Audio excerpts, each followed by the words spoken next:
Dobar dan i dobrodošli u novu recenziju. Danas imamo na recenziji Kronos Fitbody pametnu narukvicu. Ova narukvica se može naći u većini naših domaćih hrani i košta između 30 do 50 evra. U pitanju je narukvica marke Moje. Možemo reći da je ok, s obzirom da ne košta previše, a opet nudi itekako dobre performanse. Za početak otvorit ćemo ovo pakovanje da vidimo šta se unutra nalazi. Imamo samo narukvicu koja deluje jako elegantno, imate u crnoj boji, imate u naranđastoj i nekoj vrsti ljubičaste. Svaka koju god da odaberete izgleda elegantno, ekran je vrlo jasan. U pakovanju dobijamo i naravno punjač za ovu narukvicu koji je izuzetno lagan za korišćenje. Unutra se nalazi i user manual. Što se tiče procesora, pokreće ga Realtek 876DG, imate senzor otkucaja srca, imate memoriju od 192 KB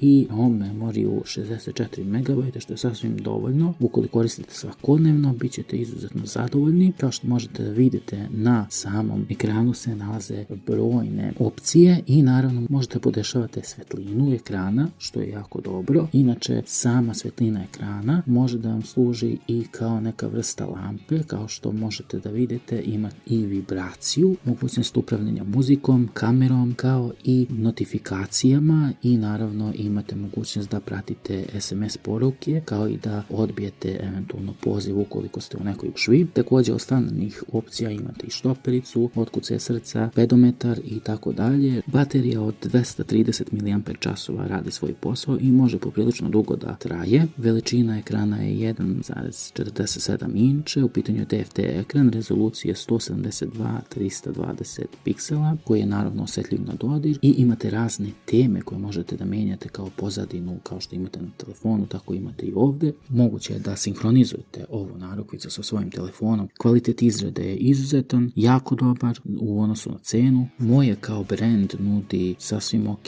kvalitet, tako da je ovo jedan izuzetno dobar proizvod koji je itekako vrijedan pažnje. Ukoliko se odlučite da uzmete ovaj, nećete pogrešiti. Što se tiče ocjene ovog proizvoda, definitivno ide je na 9, s obzirom da za ovaj novac, koliko ona zaista košta, dobijete jako puno. Dobijete opcije kao što je merenje broja koraka, kalorije, merenje otkucaja srca, merenje krvnog pritiska, ima IP67 otpornost, ok ekran, ima praćenje kvaliteta spavanja, bateriju koja će izdržati dugo. Što se tiče kompatibilnosti i povezivanja, potrebno je da imate minimalno Android 5.0 ili noviji, a svi današnji telefoni imaju naravno najnovije Androide. Baterija se u samom startu puni 2 sata i može da traje do 15 dana standardno ili 30 dana ako je uopšte niste koristili, što je izuzetno za ovu cenu. Sve o svemu, Kronos Fitbody je odlična narukvica koja će vam itekako koristiti ukoliko se odlučite za nju i definitivno vredi uložiti u jedan ovakav gadget. To bi bilo to za ovaj video. Ne zaboravite da drnete like, subscribe ukoliko vam se svidio. Vidimo se u sljedećoj recenziji. Pozdrav!